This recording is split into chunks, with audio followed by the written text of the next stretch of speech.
I tighten the laces and secure them around my ankles. His gaze darts back toward the palace again, and I throw out another burst of power, making the night beyond pulse with malice. His hands shake as he guides a white mare from her stable. What's happening, milady? I ignore the question and nod to the dark belt of knives buckled at his waist. Your baldric too. He unlatches it, letting it drop to the stable floor. Moving quickly, I snatch it by the buckle and wrap it around my waist, tightening the clasp before swinging up onto the horse. Thank you, I say, but the boy is cowering, as if he expects me to end him with his own knives. His fear leaves a sour taste in my mouth. Is this who I've become? This is who Sebastian made me. I can't think about it as I nudge my horse out of the stables, righting myself on the saddle before I feel a tug at the center of my chest, a sweet ache that begs me to turn back to the palace, back to Sebastian. Shouts carry across the lawn. With my new Fae ears, I can make out the sounds of the chaos in the castle, the scrambling, the shouting, the pounding of feet running my way. The shouts grow closer. My magic has slipped. My darkness has loosened its grip. I drive my heels into the sides of the horse. She takes off, galloping at full speed while I hold on as tightly as I can. Come back. I don't hear the words so much as feel them. Feel the ache that burns my chest and settles into my bones.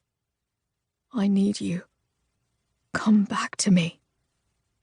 The reminder of my connection with Sebastian makes me ride harder.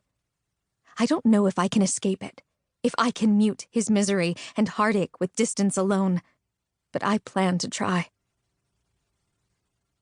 I need a room for the night.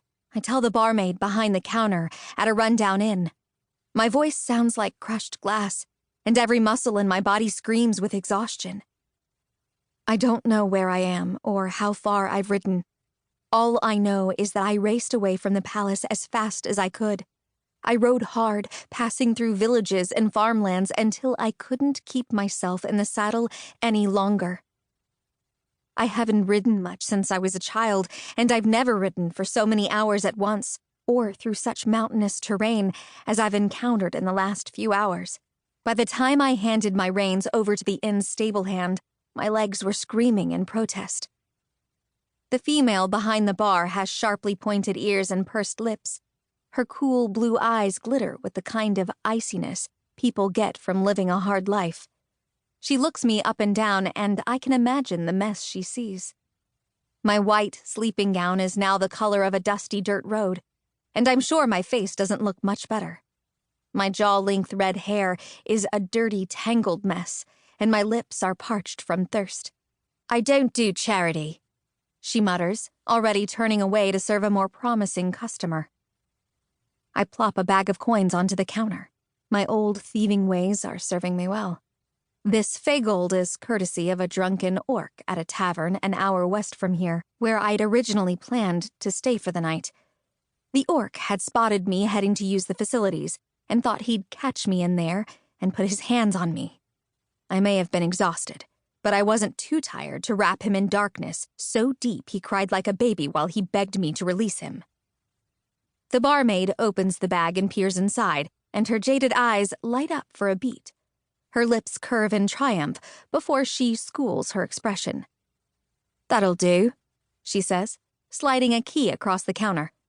Second floor, last door on the left. I'll have the maid take up some washwater for you.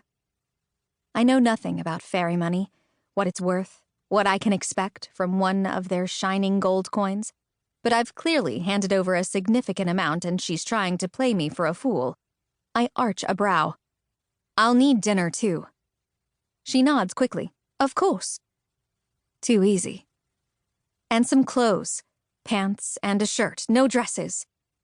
Those wrinkled lips twist in consideration. I'm not in the business of selling clothes, and the tailor's shop is closed for the night. At my hard look, she sighs. But she looks me over. You could likely fit into something of mine. I'll make it work. I nod my